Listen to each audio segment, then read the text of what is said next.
Guys, it's album time, and we are going to start with CESARIA EVORA. And in the montage, I'm trying to remember the order, Josh, because it's been a while since I sent that to you. But I believe I put Sodade in the opening montage, and now you're going to hear Evora is definitely an interesting one. 12 total albums in her lifetime, the first of which was released in 1988. And her 11th last one when she was alive was 2009, and she did have a posthumous album in 2013. However, Cesaria Evora was performing back when she was 16 in 1957, guys. So she started singing in 1957, and her first album was 1988.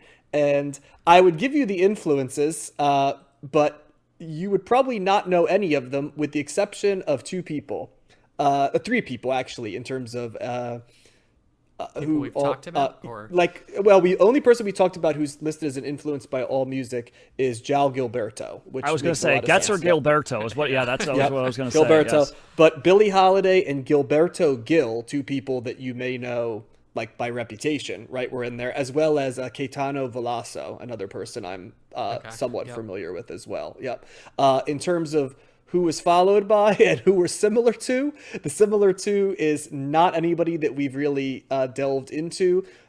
Interestingly enough, it is a lot of Portuguese or Brazilian or African artists, and then randomly Buena Vista Social Club was in the list, which I found very interesting. So that's there. So I'm going to kind of stay away from that area. I want to spend maybe a little bit more time on the bio than I normally were, and I'm normally the person who dials down the bio, but boy, was this an interesting bio. So she was born August 27th, 1941 in Cape Verde in Africa, which is a sort of a Portuguese speaking area of Africa, for, of course, all the reasons that you would not want Africa to be Portuguese speaking. But Cape Verde still exists today. She was born as one of 7 children.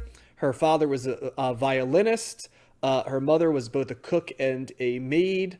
Unfortunately, her father died when she was very young, so the house was in a pretty consistent state of poverty along the way. So she did not get much education because of that, and she was largely raised by her grandmother until the age of 10, when she was moved to an orphanage because the family could not literally afford to support 7 children. She takes up singing while there, and at 16, she begins a romantic relationship with a guitarist who has her begin to perform on the morna, which is the instrument she's most known for, and the caladera, another instrument that she played, but it's really the morna, which is the instrument that she's most well known for. She begins performing in Mindelo, which is a city in Cape Verde, and she's traveling across the nation at this point in the 1950s. She gains a following in the Netherlands and Portugal, but it kind of never led to any material wealth for her. It just was, she was performing, songs were getting on the radio in the 60s, she's got singles, and pretty much in Cape Verde, performing music was not considered to be something that women did. And there were some added complications that she was mixed race, and social class was a thing. She was in the lower social class. And pretty much because of that, she just stops performing at that point in the 1970s and takes a huge amount of time off. She's married a couple times during that time. She's a single mother. During these marriages, she has 3 total children. And unfortunately, only 2 of them survived to adulthood. And yeah, pretty much she refers to that as her dark years. However, in one of these crazy, fateful types of situations, she just decided to return to music in 1985 after a group called the Organization of Cape Verdean Women asked her to go to Portugal and contribute songs. During that time, she starts to get a following, and she actually ends up touring the United States in 1987, and she gets, quote, discovered by the French-based music producer Jose de Silva, who ends up producing her first album. And even though they're not commercially successful, the first 2 albums, it does give her sort of some chops, right, to record. And then her third album, Mar Azul, ends up becoming pretty successful. And that takes us to this album, Miss Perfumado, in 1992, which is her fourth of 12 albums. And this album was the album that broke her as a major success, sold hundreds of thousands of copies, and she was particularly big in Europe, especially France and Portugal, and begins to travel globally across the world, including North America, South America, successfully tours the United States in 1995, wins a Grammy in 2004, and continues to perform as like a late career renaissance. You know, she's at this point in her career in her 50s and 60s performing, and performs all the way up until 2008, when unfortunately she suffers a stroke in 2008, and followed by a heart attack in 2010, and that pretty much forced her to retire in September of 2011. And unfortunately, on December 17th, 2011, she passed away at the age of 70 from hypertension and respiratory failure. However, she went down famously. She would on stage smoke and drink while performing the entire time until the very end. She was still smoking and welcoming guests to her house. So I found her to be a pretty fascinating character. With the shortened bios, there's some stuff I left out, but I wanted to give a little bit of a sketch there. So definitely our first delve into music sort of outside of North America and Europe in a while, outside of some of the singles. I think the last time was The Sounds of Soweto, that we were in a different part of the world from those areas, I think. Now, over our journey, we've done things like Os Mutantes, which had a Brazilian Portuguese feel, Gilberto and Getz, which we name dropped before, and then obviously people like Fela Kuti, and sort of the albums by Paul Simon and Peter Gabriel that were influenced by the South American sound. But obviously South America and Cape Verde are separated by a large swath of Africa. Yep. Yeah. South Africa. Yeah, I'm sorry. I apologize. I must have said South American. So yeah, Josh, let's give you the first take on this one. What'd you think?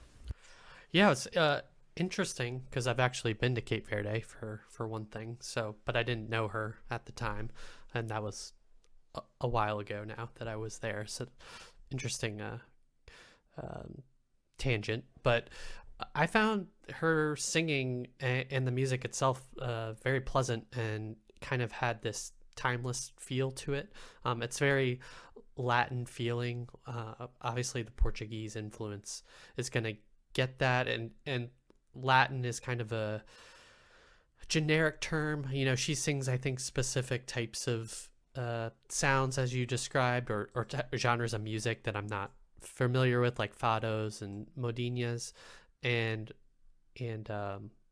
but it all kind of coalesces together very nicely. And sea shanties, Josh. That's the other one that's right. Considered to be. Yep. Sea shanties. I'm not familiar with too many sea shanties, but she's kind of got this lightness to her. There's a litheness to her singing that's complemented by a lot of great instrumentation. There's clapping. It feels like a lot of the songs on here, like Angola, which is kind of in the middle of the album, which is one of my favorite songs, has clapping in it and feels like very danceable, or like you would easily move to it.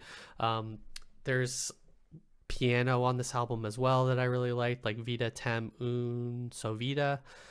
And she's also, I don't know, she's got a lot of soul to her. There's a melancholy or sadness at time, not necessarily knowing the translation of the words, although I did look some of the songs up.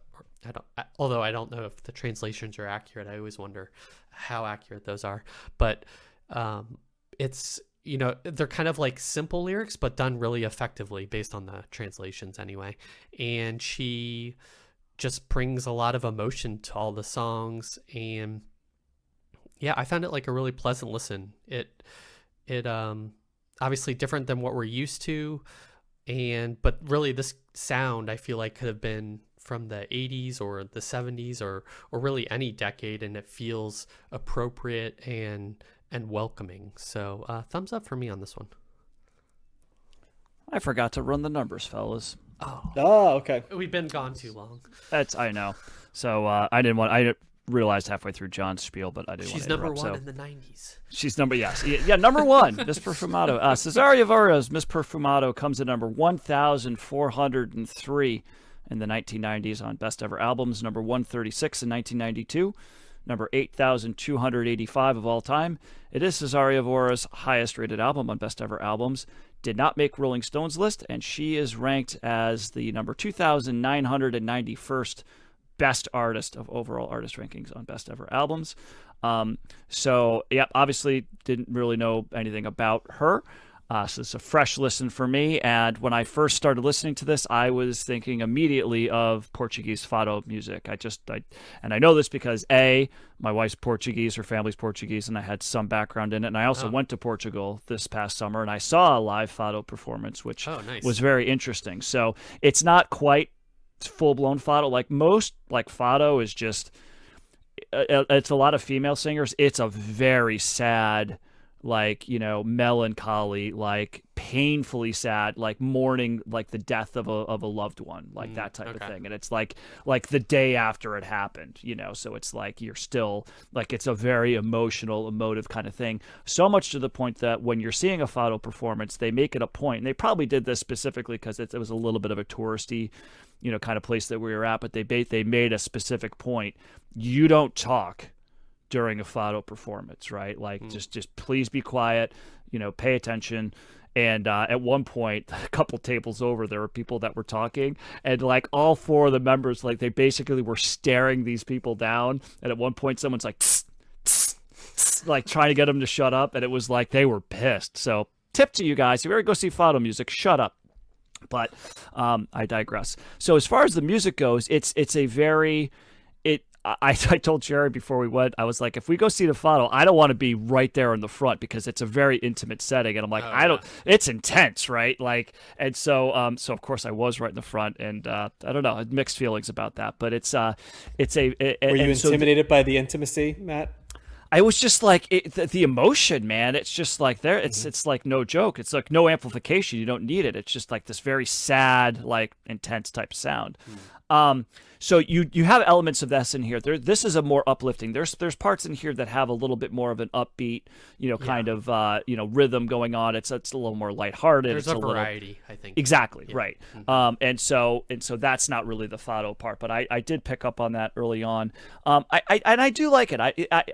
I feel like where maybe all of us, can fail, in kind of, evaluating or giving takes on this type of music is that, like, when I start to hear stuff like this, I am so inept or not well versed in, like, the different nuances of different types of, world music, whether it's like, a Getz and Gilberto thing, something like this, like all these different types of music. There's a little bit of a blending together, and it's not necessarily that's what the music's actually doing, but in my untrained ears, that's kind of what's happening.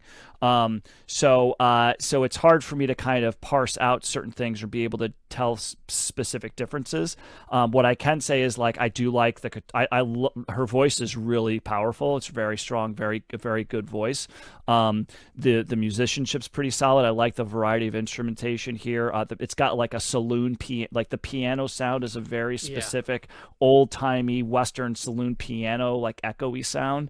And I don't know how you get that, if it's a particular piano that you get, if it's a way, certain strings that you use, what have you, but it was kind of a distinctive sound there. And so I found the instrumentation interesting. It's a little bit long, right? This is over an hour. Okay. So this is another kind of going back to, we were just talking about, what was it, Enigma? We did that in the singles, and I was like, this is, I don't want to listen to a whole album of this. I don't necessarily want to listen to a whole album of this, at least not 62 minutes of it, maybe 35 minutes. Like, that's one of the things I liked about the Getz and Gilberto album, is that, like, because I remember that was a relatively short record, and that was therefore more enjoyable. But by the time you get midway through, I think I had my fill of it, kind of a thing. But also, it's also kind of in line with a lot of albums in the 90s where they were just a lot of them were too long. So overall, very, very nice, very pleasant song, a nice little, different kind of take on different genres than what we are used to doing. I don't know how often I would go back to this, but there's definitely an appreciation for this, and it was enjoyable, right? If somebody wanted to put this on, and a lot of times Sherry does like listening to more like world music or music from different, different countries, different sounds. Particularly like in the morning, like, you're kind of getting your day ready to go, making some breakfast. It's a nice kind of soothing music to have. So, yeah, I'm thumbs up on it for sure. Is she singing in Portuguese or Creole? It's Creole. Okay. She sings in Creole, yeah. So, which was confusing to me because you would think, it would be Portuguese because she was born in Portuguese. But if you want to speak of ignorance, Matt, you might say that about that. Mine is a little bit more of native dialects in Africa. I will fully admit that I have some ignorance in terms of. I have that too, John. Well, I was shocked to find out like a Creole dialect, which I consider to be French in many ways, right? Yes. Like when I think about it, being used in Cape Verde, and that's sort of the inculcation, guys, of all of the different countries. Creole just means a mixture of languages, really. And that was what I was going to say, Josh. I did my homework, and I found out that Creole actually means a blending of languages from disparate locations. I did not either. I think it's just because I always think of New Orleans, right, and Creole, and the French influence. Or Haitian Creole, right? That's another time you'll hear that, But New Orleans does have more than just French influences, right, historically and even in the modern time. So it makes a lot of sense. So thank you, Josh, for putting the period on what I was going to say right there.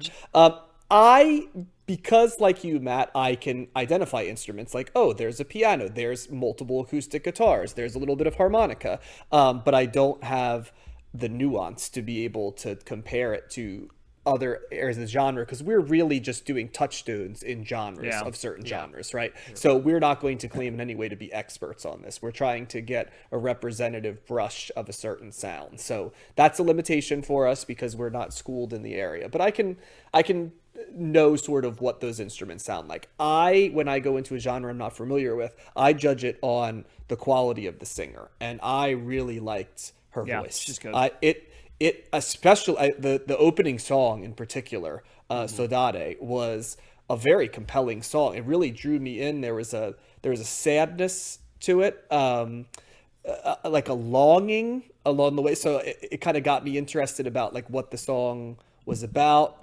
It was the big hit on this album as well. So it's in case you're wondering, guys, the song sort of was like about nostalgia from people emigrating from Cape Verde, for Cape Verde, I guess is the best way to put it. Got it. So that's kind of what, and you can hear the nostalgia in that song, right? There's a longing in that song. I don't even need to speak Creole or Portuguese that you can hear. And I love that because there were so many times when I went to translations and I did a little game with myself. I wrote down what I thought the song might be about, evoking the feelings. And it was kind of amazing how often what the song was about was what the song sounded like. And that to me is a real gift that a singer, and to some degree the musicians behind, right, have in terms of evoking mood. And that was what really stood out to me in this. I think she would have been fantastic to watch, especially when you consider that sort of her performance would have also involved her sort of smoking and drinking and having a patter with the audience as well. I did see a clip on YouTube of a live performance. I don't think, Matt, unlike, say, listening to this sterilely for an hour, right, where it got a little long for you, I don't feel like this would have been long live. And I think it would have, I don't know if it would have been quite as serious as what you were at, but I do think that this type of music does demand that the listener sort of engage with it emotionally. I feel like I think you have to experience this emotionally. And so from that, it was a success. And it's just always good to have something that is different than what we've listened to. And, dropping this in 1992 with sort of, a lot of like the early 90s sounds like a continuation of the 80s, and then it bending into variations of it. We've had a lot of rock, a lot of electronic sounds. synthetic sounds, right? There's nothing synthetic about this. This is pure playing instruments, right, and evoking emotion. So it was a nice change of pace. Yeah, there's no reverb or like, you know, studio tricks heavy or production. Like that. Yeah, like it just not artificial sounds from computers or turntables and nothing. Not there's anything wrong with that, but it really stood. No amps plugged in to amplify stuff or distortion. It's just straight ahead. Musicianship and playing, and because of that, it's always interesting to hear an album that is in a year, but in no way does it sound like the year it's from. It sounds like it could have been from any of the last 100 years, right? And still being played to this day. And so from that end of things, I enjoyed this album. So yeah, and So Dad was a song that was So Dad was a song that was written in the 50s. Okay, so Dad. I've been saying So Dade, but So Dad or whatever. Okay, So Dad, I could be saying it wrong too, but yeah, that was. So there's a timelessness to it. When you have music like this that's just so kind of fundamental in a lot of ways and organic, it's like, yeah, it really could be, you could do this really at any time.